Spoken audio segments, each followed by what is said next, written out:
اعوذ باللہ من الشیطان الرجیم بسم اللہ الرحمن الرحیم ثم انزل اللہ سکینتہ علی رسولہ وعلی المؤمنین الی آخرہ صدق اللہ مولانا العظیم الصلاة والسلام علیکہ سیدی یا رسول اللہ وعلی آلکہ واصحابکہ سیدی یا حبیب اللہ الصلاة والسلام علیکہ سیدی یا نبی اللہ وعلی آلکہ واصحابکہ سیدی یا محمد رسول اللہ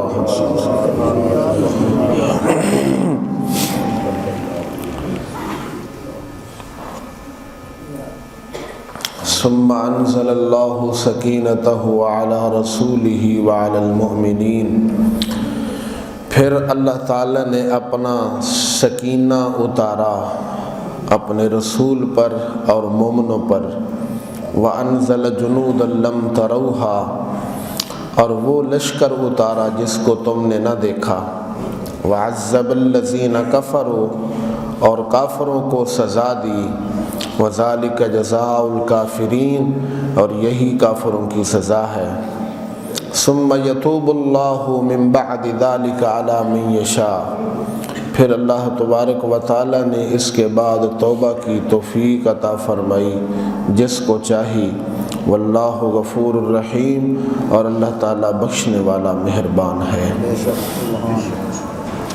غزوہ حنین کے متعلق جمعرات کو آپ کے سامنے پچھلی آیت کریمہ کی تھوڑی سی تفسیر عرض کی، اسی کے متعلق ہی یہ آیت کریمہ ہے۔ پریشانی آ گئی نا غزوہ حنین میں، ایک دم بھگدڑ مچ گئی، صحابہ کرام بکھر گئے، بہت پریشانی آ گئی، لیکن نبی علیہ السلام جہاں پر موجود ہو پھر وہاں پر پریشانی آئے، اللہ پریشانیوں کو دور فرما دیتا ہے۔ مشکل جو سر پہ آ پڑی تیرے ہی نام سے ٹلے، سید عالم نور مجسم صلی اللہ علیہ وبارک وسلم چونکہ وہاں پر موجود ہیں، اللہ تبارک و تعالی نے اس مشکل کو پھر آسانی میں تبدیل فرما دیا۔ نبی پاک علیہ السلام نے اپنی طرف بلایا، آؤ ادھر، اللہ کے رسول یہاں پہ موجود ہیں۔ حضرت عباس آواز لگاتے ہیں، مدینے والوں، قرآن والوں، حدیبیہ کے مقام پر درخت کے نیچے بیعت کرنے والوں، آؤ ادھر، رسول اللہ صلی اللہ علیہ وسلم موجود ہیں۔ صحابہ مصطفیٰ کے پاس آتے ہیں، حضور علیہ السلام نے وہاں پر ایک مٹی کی مٹھ اٹھائی اور اس طرح کافروں کی طرف پھینکی، نبی علیہ السلام نے، شاہت الوجوہ، ان کے چہرے برباد ہو جائیں۔ ایک مٹھ ہے مٹی کی لیکن سب کی آنکھوں کے اندر اللہ پاک نے پہنچا دی۔ الآن حمی الوطیس، نبی پاک علیہ السلام نے فرمایا اب تو جنگ کے گرم ہونے کا وقت ہے، تم آگے پیچھے جا رہے ہو، آ جاؤ ادھر، ابھی تو جنگ کے گرم ہونے کا وقت ہے۔ صحابہ مصطفیٰ کریم علیہ السلام کے پاس آتے ہیں، پھر اللہ رب العزت نے فتح عطا فرمائی اور فرشتوں کو نازل فرمایا، وَأَنزَلَ جُنُودًا لَمْ تَرَوْهَا، وہ لشکر ہم نے اتارا جس کو تم نے نہ دیکھا۔ وہ لشکر کون سا تھا؟ فرشتوں کا، 16,000 فرشتے نازل ہوئے، بدر میں بھی نازل ہوئے اور احد کے اندر بھی نازل ہوئے، اس غزوہ حنین کے اندر بھی نازل ہوئے، لیکن کسی حکمت کے پیش نظر فرشتے آئے، فرشتے جنگ کرنے کے لیے نہیں آئے، اس لیے کہ جنگ کرنا مقصد ہو تو ایک فرشتہ ہی کافی ہے، ایک فرشتہ ہی ان کو کافی ہے، صرف کسی حکمت کے پیش نظر آئے۔ اللہ فرماتا ہے تم نے نہ دیکھا، صحابہ کو اللہ تعالیٰ خطاب کر رہا ہے، تم نے تو نہ دیکھا لیکن تمہارے دشمنوں نے دیکھ لیا۔ ان کی ہمت پست کرنے کے لیے اللہ تعالیٰ نے یہ لشکر اتارے، اس لیے بعد میں جب جنگ فتح ہو گئی تو وہ حوازن والے، ثقیف والے کہتے ہیں یار یہ جو قیدی ہو گئے نا، قیدی ان سے پوچھتے تھے کہ وہ لوگ ہمیں نظر نہیں آ رہے جو ابلک گھوڑوں کے اوپر پگوں والے لوگ سوار تھے، آج وہ تمہارے اندر نظر نہیں آ رہے۔ چونکہ ان کافروں نے ان کو دیکھا تھا، اللہ تعالیٰ نے ان کی ہمت کو توڑنے کے لیے فرشتوں کو نازل فرمایا۔ فرشتے آتے ہیں اور اللہ تبارک و تعالیٰ نے ان کے اوپر غیبی طور پر ایسی سکون کی نیند طاری فرمائی کہ وہ سارے غم ان کے دور ہو گئے۔ اتنی پریشانی آئی، لیکن اس کے باوجود صحابہ کرام میں سے 4 حضرات شہید ہوئے، صرف 4 شہید ہوئے، اور ان کے کتنے مارے گئے؟ 300 سے بھی زیادہ، 300 سے زیادہ مارے گئے، اور صحابہ کرام کے صرف 4 شہید ہوئے۔ 6000 قیدی ہوئے، عورتیں اور بچے بھی۔ جنگ کے بعد حضور صلی اللہ علیہ وسلم جا رہے تھے، ایک عورت کو دیکھا قتل ہوئی پڑی تھی، پوچھا ان کی، کافروں کی، سرکار علیہ السلام نے فرمایا اس عورت کو کس نے قتل کیا ہے؟ جواب ملتا ہے خالد بن ولید نے۔ آقا کریم علیہ السلام نے فرمایا نہیں، خالد بن ولید عورتوں کو قتل نہیں کرنا، آج کے بعد جنگ میں بچوں کو اور عورتوں کو تم نے قتل۔ یہ ہے رحمت عالم صلی اللہ علیہ وبارک وسلم کا اخلاق کریمانہ۔ فرمان کہ مردوں کو مارو، جوانوں کو مارو، عورتوں کو نہ مارا کرو۔ حضور علیہ السلام نے منع کر دیا۔ 6000 قیدی ہوئے، حضور علیہ السلام پھر ان کو واپس لے کے آئے، قید میں رکھا۔ اللہ تبارک و تعالیٰ فرماتا ہے اس کے بعد اللہ تعالیٰ نے جسے چاہی توبہ کی توفیق دی۔ یہی قبیلہ ثقیف اور حوازن کے لوگ اکٹھے ہوئے، حضور علیہ السلام کی بارگاہ میں آئے، جن میں حضور صلی اللہ علیہ وسلم کی بہن ہمشیرہ شیمہ بھی تھی۔ حوازن قبیلہ جو ہے اس کے ساتھ تعلق تھا شیمہ کا، جو مصطفیٰ کریم علیہ السلام کو بچپن میں لوریاں دیا کرتی تھی۔ قبیلہ بنی سعد کے میدان میں شام کا وقت ہوتا ہے، ساری عورتیں یا بہنیں اپنے بچوں کو، اپنے بھائیوں کو لے کر اس میدان میں آتی ہیں، ایک دوسرے پر فخر کرتی ہیں، نقش و نگار بیان کرتی ہیں، حسن کو بیان کرتی ہیں، لیکن آخر میں حضرت شیمہ نبی علیہ السلام کو جب لے کے آتی ہیں تو سب کا یہی جواب ہوتا ہے، شیمہ تیرے بھائی کا مقابلہ نہیں ہو سکتا، تیرے بھائی کا تو مقابلہ نہیں ہو سکتا، تمہارے حسن کا کونین میں جواب نہیں، تمہارے حسن کا کونین میں جواب نہیں، غروب ہو جو کبھی یہ وہ آفتاب نہیں۔ تو سید عالم صلی اللہ علیہ وسلم کی ہمشیرہ بھی اس قبیلے کے اندر ہے۔ مختلف لوگ کے، یہ قبیلے کے لوگ اکٹھے ہوئے، چندہ مانگا کہ اپنے قیدیوں کو آزاد کرائیں، چھوڑا کے لائیں۔ نبی پاک علیہ السلام نے کافی دن انتظار کیا، لیکن یہ لوگ لیٹ ہو گئے کافی۔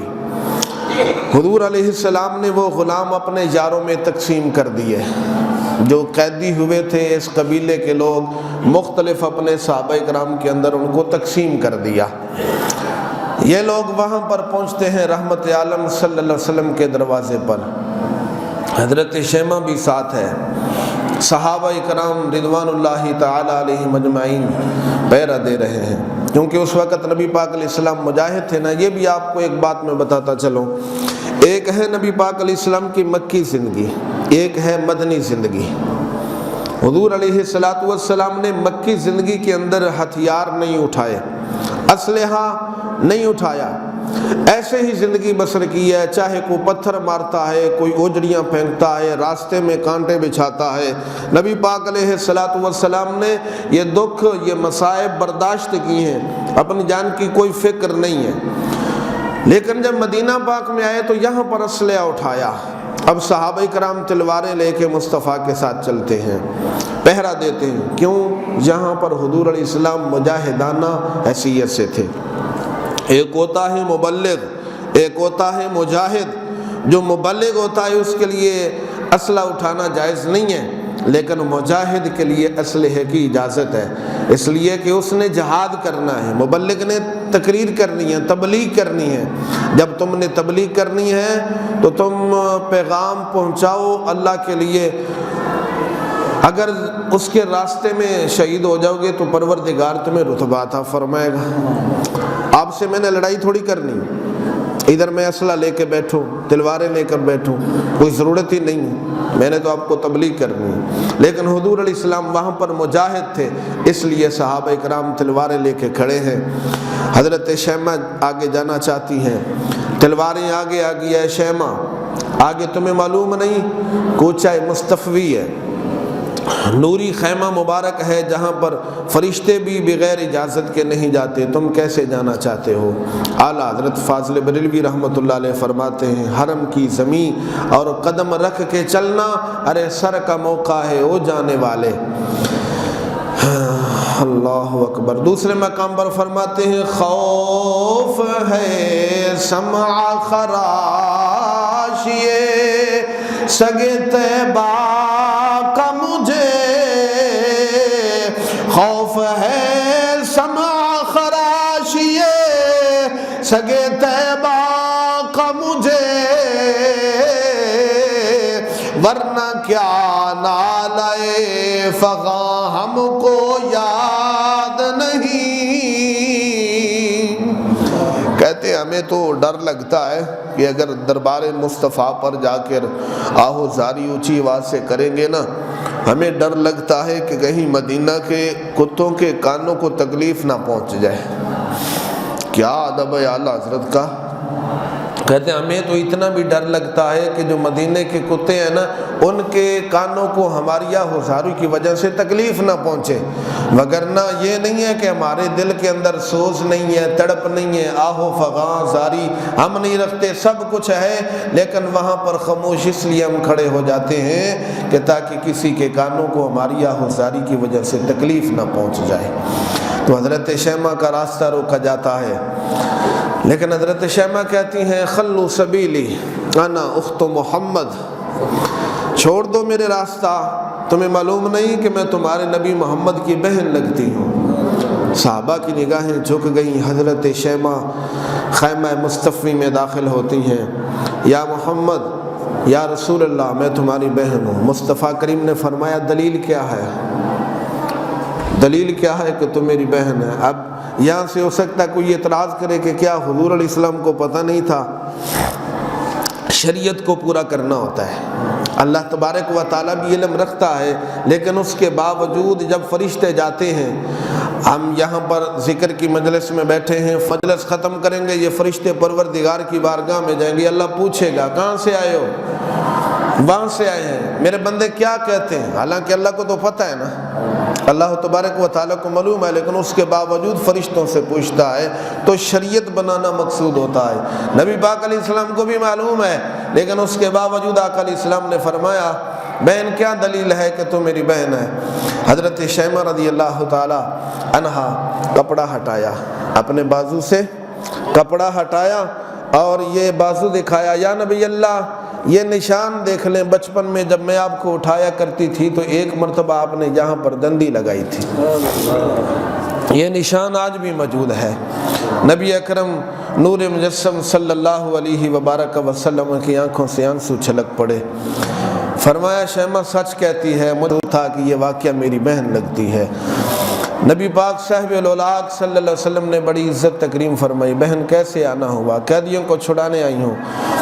فرمایا تو وہاں سے پیغام بھیج دیتی، یہاں آنے کی تکلیف تو نے کی، میں تمہارے کہنے پر ہی چھوڑ دیتا، لیکن مجبوری یہ ہے کہ اب میں نے وہ غلام تو تقسیم کر دی ہیں، تم لیٹ ہو گئے ہو۔ وہ جو غلام تھے نا، ان غلاموں کو تو میں نے اپنے صحابہ کرام کے اندر تقسیم کر دیا ہے، اب میرے پاس ہے نہیں، اب کیا کروں؟ لیکن میرا مشورہ ہے کہ یہ ہے اگر وہ قبول کر لو تو تمہارے لیے بہتر ہوگا۔